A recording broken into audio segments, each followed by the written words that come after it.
Il-President tal-Parlament Ewropew u membru parlamentari Ewropew tal-Partit Nazzjonalista Roberta Metsola sabet ruħa fiċ-ċentru tal-Prasepju għal raġuni żbaljata wara l-intħil kontroversjali tagħha li kontribwixxa għal massakru li għadu qed isir fil-Vant Nofsani fil-konflitt ta' Gaza.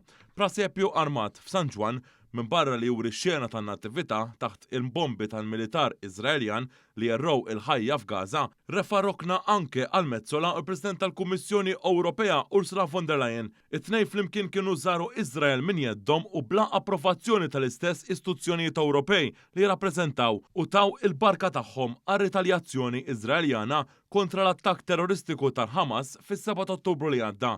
Dan l-avveniment kien ġie ikkritikat blaħrax mill-komunità internazzjonali bħala li ta' il-barka għall-atroċitajiet li kellhom iseħħu wara u kemm Metsola u anke von der Leyen ġew akkużati li għandhom id-dem tal-innoċenti fuq idejhom. Fil-fatt, ftit wara iż-żjara tagħhom Gaza spiċċat taħt xita ta' bombi mill-gvern li waslu qtil ta' aktar minn 20,000 Palestinjan, fil-maġġoranza innoċenti inklużi nisa u tfal. Għal dan Metsola wkoll spiċċat tiffaċċja barax ta' kritika għas-sapport tagħha li Iżrael.